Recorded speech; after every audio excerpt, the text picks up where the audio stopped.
আসসালামু আলাইকুম রহমতুল্লাহি ওবরাকাতুহু। সম্মানিত দর্শক, ইরান, আমেরিকা, ইসরায়েলের যে ত্রিমুখী লড়াই, এটি এখন প্রেসিডেন্ট ডোনাল্ড ট্রাম্পের মাথা খারাপ করে দিয়েছে। নেতানিয়াহু কোথায় আছেন আমরা জানি না।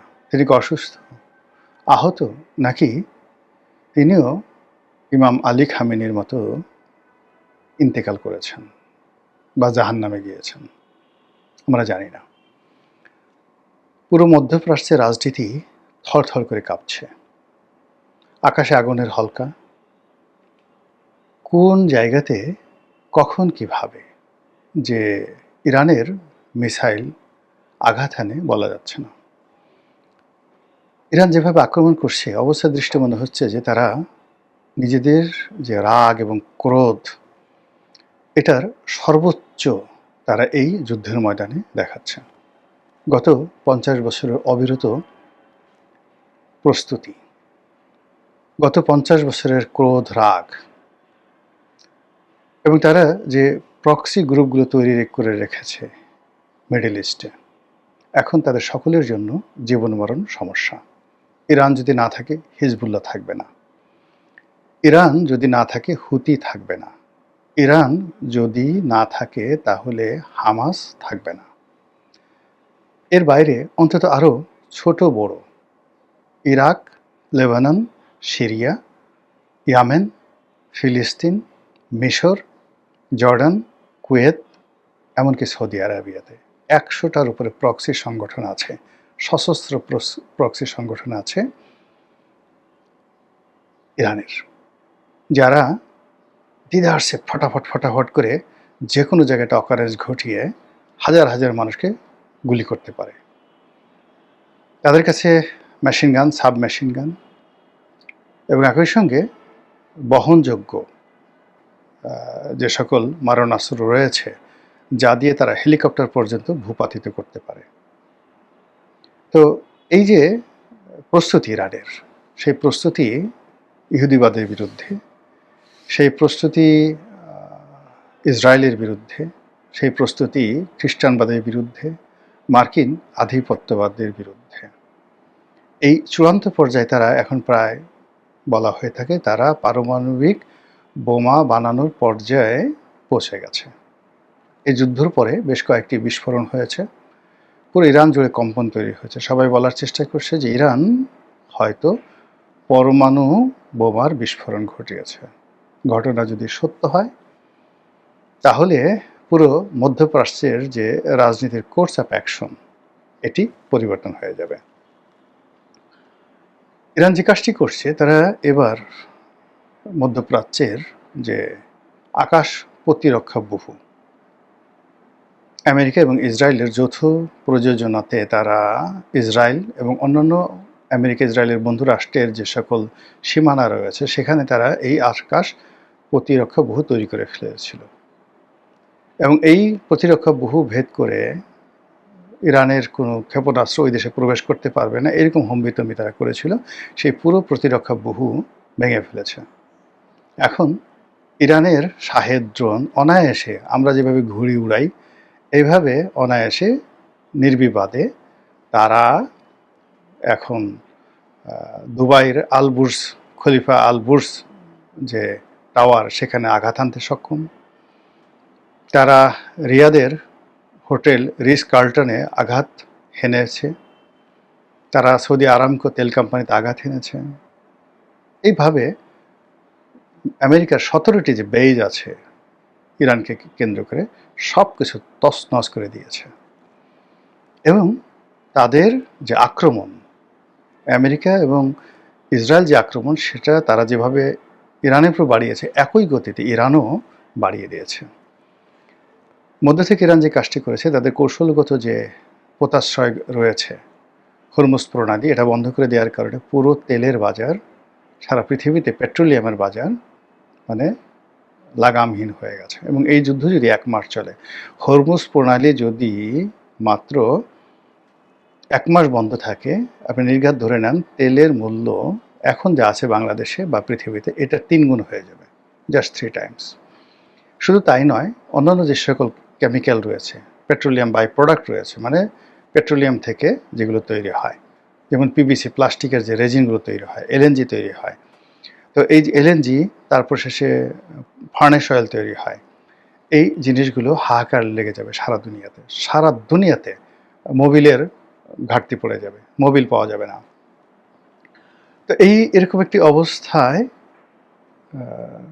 আমেরিকা কি করবে? আমেরিকা ইতিমধ্যে যে ক্ষয়ক্ষতি হয়েছে, গত 50 বছরও আমেরিকা সেটা উপার্জন করতে পারেনি এই কদিনের যুদ্ধে। তারা সর্বশক্তি, তাদের যে দাপট, মানে আব্রাহাম লিঙ্কন নামে তাদের যে একটা পারমাণু চালিত যুদ্ধজাহাজ ছিল, এটায় আঘাত হেনেছে ইরান, এবং এটা এমনভাবে ক্ষতিগ্রস্ত হয়েছে যে এটি আর সমুদ্রে ভাসিয়ে রাখা যাচ্ছে না। এটি এখন সেখান থেকে ভূমধ্যসাগর থেকে সরিয়ে নিরাপদ জায়গায় আনা হচ্ছে মেরামতের জন্য। তাদের অন্যান্য যে যুদ্ধজাহাজগুলো, সেগুলো কাজ করছে না ঠিক মতো।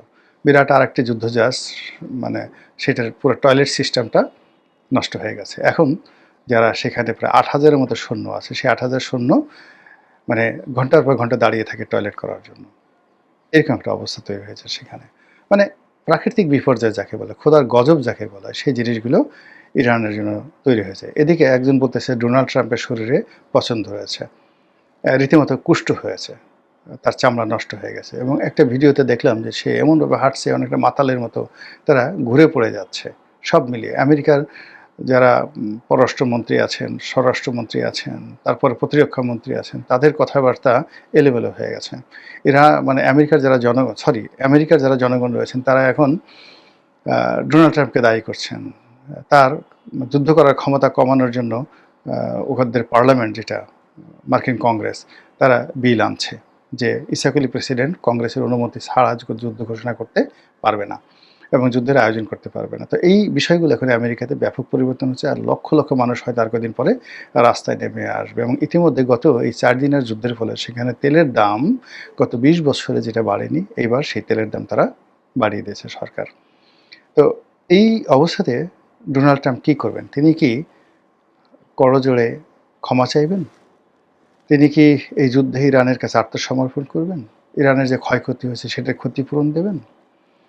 কিংবা মধ্যপ্রাচ্যে যে সকল দেশ এখন আমেরিকাকে ছেড়ে গেছে, তারা বলছে যে তোমরা নিজেদেরকে রক্ষা করতে পারছো না, আমাদেরকে কিভাবে রক্ষা করবা?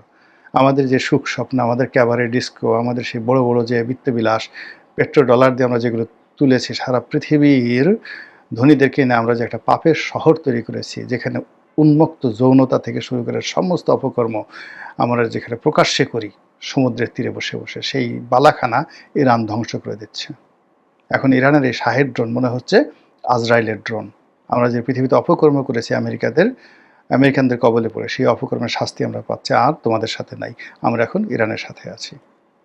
এইভাবে অনেকে রণভঙ্গ দেওয়ার চেষ্টা করছে।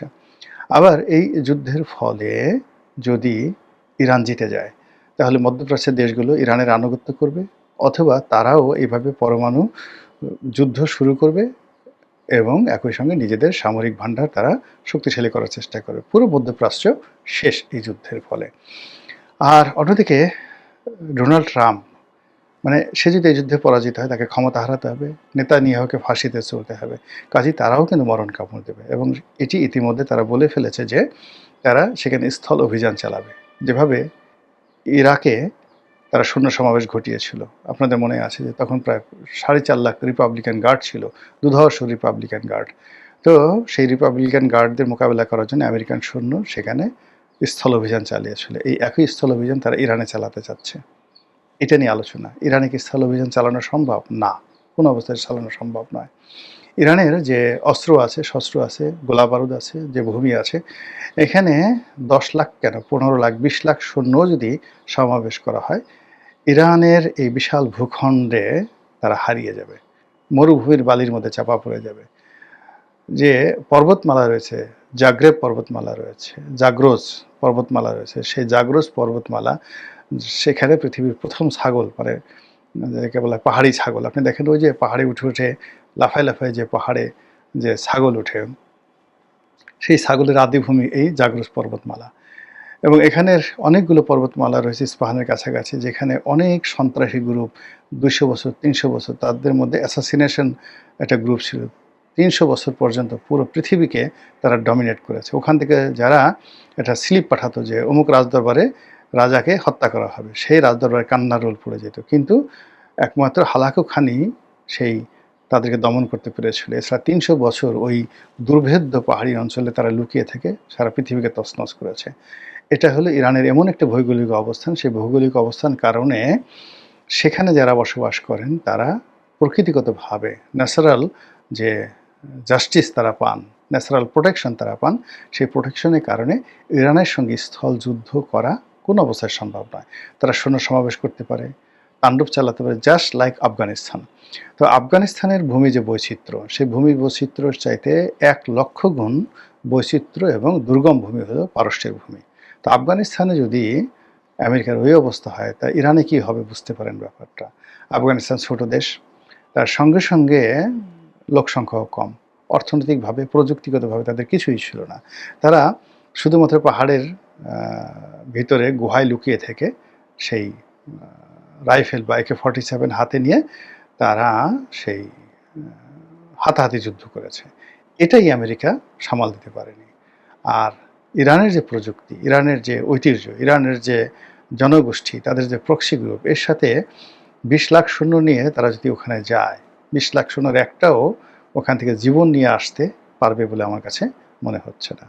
তো কাজেই ইরান প্রকৃতিগতভাবেই অজেয়। আল্লাহ রাব্বুল আলামিন কিছু কিছু জায়গা অজেয় করে রেখেছেন, যেটা কেউ মানে কখনো আক্রমণ করে তাদেরকে পরাভূত করতে পারেনি। অনেকগুলো জায়গা রয়েছে, তার মধ্যে ইরান প্রধানতম। তো সেই ইরান নিয়ে এখন ডোনাল্ড ট্রাম্প যে পাগলামো করছেন, আমি মনে করি তার যত তাড়াতাড়ি সম্ভব তার যদি হুঁশ ফিরে আসে, ততই পৃথিবীর জন্য মঙ্গল, তার জন্য মঙ্গল, আমেরিকার জন্য মঙ্গল। আসসালামু আলাইকুম রহমতুল্লাহি ওয়া বারাকাতুহু।